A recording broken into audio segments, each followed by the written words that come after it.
I'm Sharon Bill. Welcome to my YouTube channel.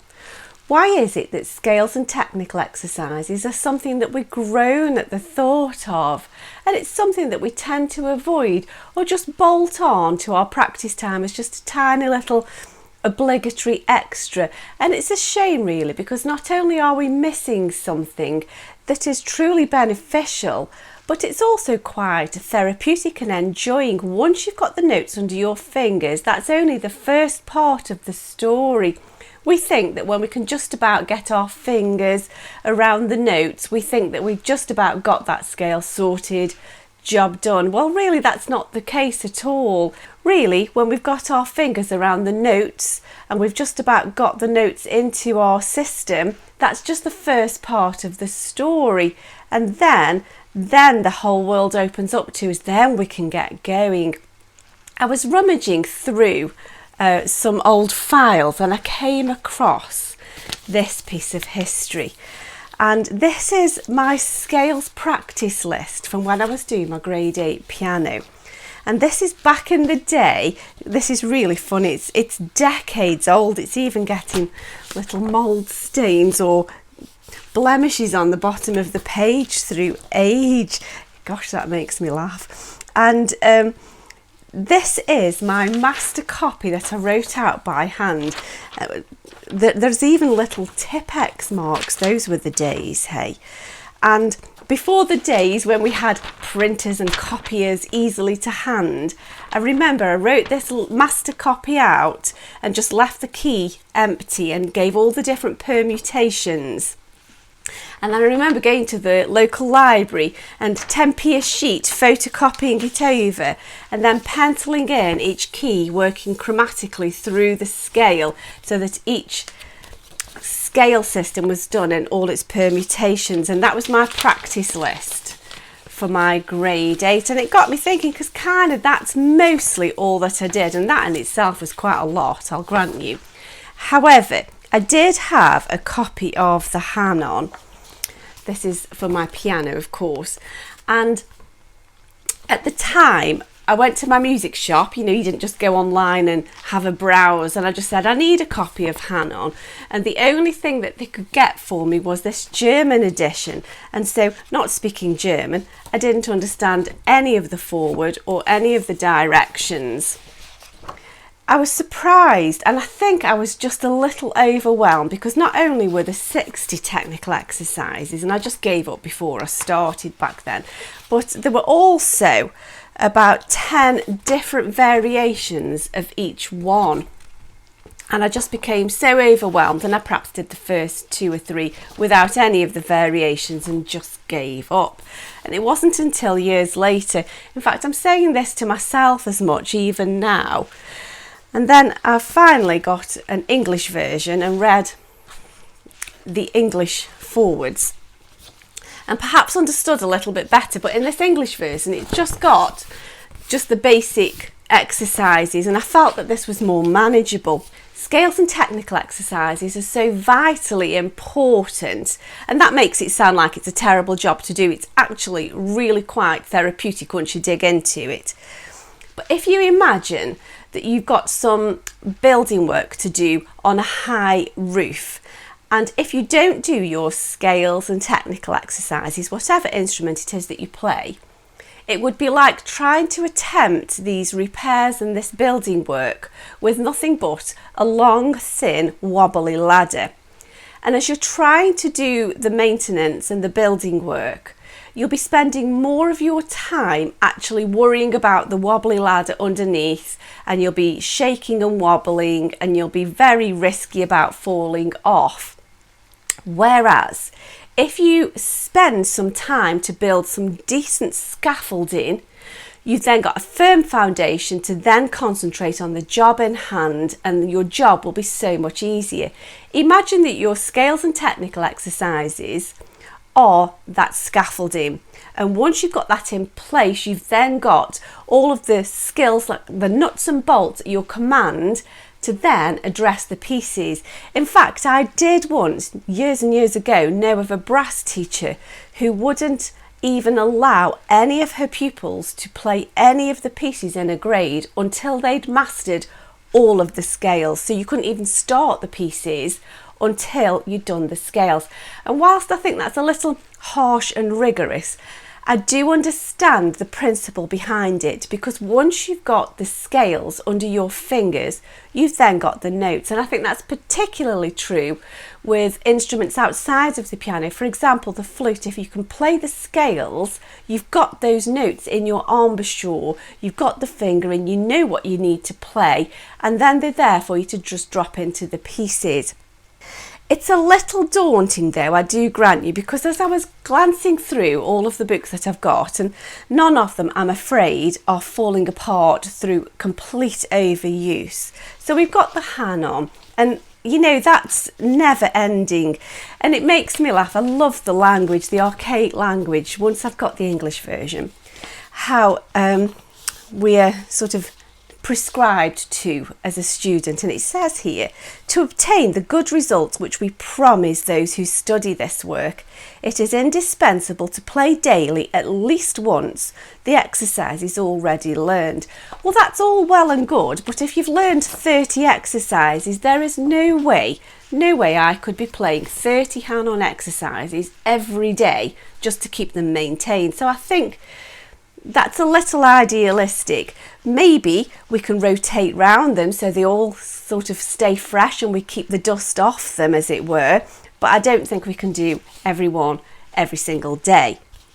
And then I discovered not only is the Hanon there with all of the permutations in my other book, there is now, I've discovered, it's not a new thing, but I've only just found it, a Hanon revisited with all sorts of different bits and bobs. And I must admit, I have ordered that to have a good look at that. So there's plenty for us to be going at for sure. I think it's appropriate to think of this with every single instrument. And so maybe there isn't always the Hanon alternative, but I know for flute, here's my old flute scale book. And so it's always good to work through your scales. And you can do your scales, not just kind of banging through them. You can rehash each one by, for example, playing it staccato, playing it legato, playing it in dotted rhythms. You could slur 2 notes, staccato, 2 notes, and then reverse it round. 2 notes staccato, 2 notes legato. Change the rhythms from dotted, long, short, long, short to short, long, short, long. There are so many ways that we can just regurgitate each scale over and over, and the attempt here is not just to bash through them, but to thoroughly engage in them. And this is where, in the flute, Trevor Y is an absolute godsend. I've spent many years with Trev looking over my shoulder. I feel like he's seen all of my faults. I did actually buy the new versions of these, not because I'd necessarily worn the old ones out, I just fancied a nice new shiny copy.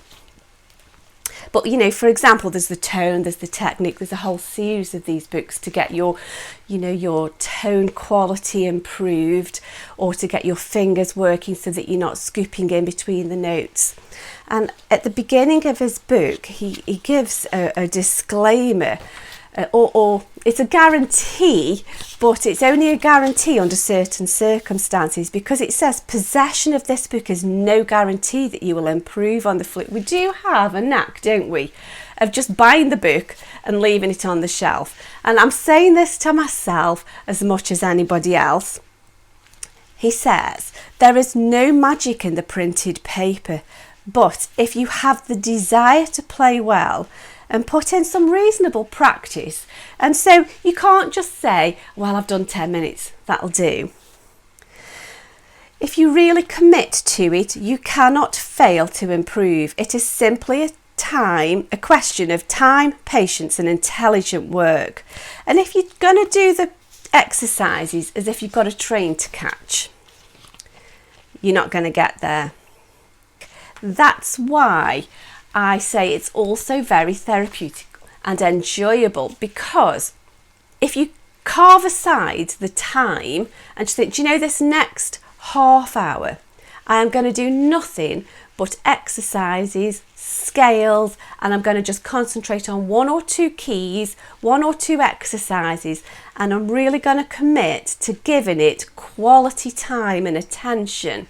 It kind of slows the pace of your practice down because you're not kind of rushing through the list to kind of get gone.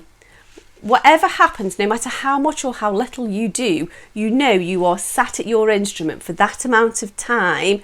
Nothing else is going to go on.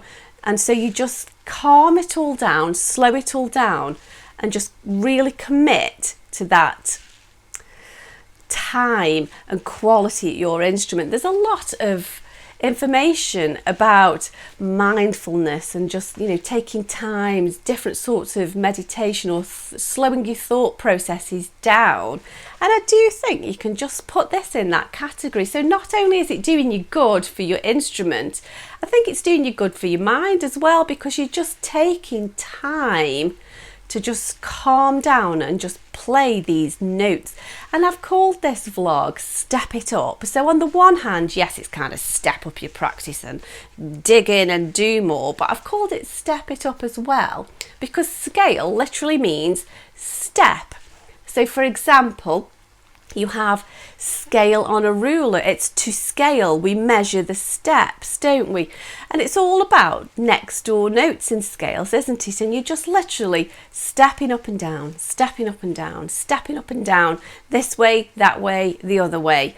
And I do think there's a great benefit to it in so many ways. And we're very inclined to think we'll do 2 minutes scales, quickly knock out an exercise, right, now I'm going to get on with my pieces. And that's not quite the point. And you could definitely be justified in sometimes just doing scales. Leave your pieces for a bit. Maybe not leave all of the pieces till you've done all of the scales. That's certainly a way, for sure. But, maybe 50-50. Give an equal amount of time to your scales and technical exercises as you would to your pieces. You could even try 60% scales time and arpeggios or technical exercises, 40% on your pieces. And as you progress through, that time relationship will change, the ratio will change, but you're definitely giving an appropriate chunk. Don't just think of it as a bolt-on extra. And I do think that if you've got sort of limited chunks of time, not many of us can spend hours and hours and hours, and we've got unlimited time at our command with nothing else calling for our attention. So maybe it would be helpful to split your practice times and just think this chunk of time is nothing but scales, technical exercises, arpeggios and so on. And then knowing that that's out of the way, at a later point in the day, you can then think, right, I'm going to concentrate on my pieces now. So I'll just spend a little bit of time doing some note bashing or whatever. So whichever way you want to go about it, find what works for you, but please don't ignore the benefit of really giving some solid attention and some real quality time to your scales and exercises, whatever instrument you're playing.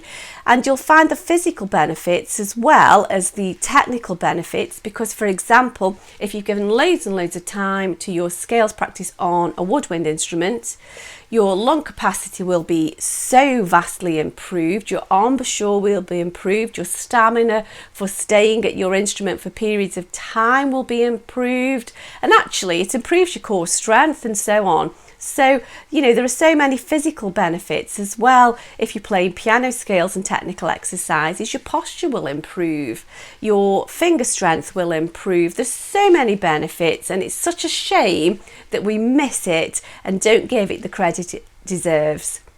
I do hope that's helpful to you. Thanks for watching. Bye.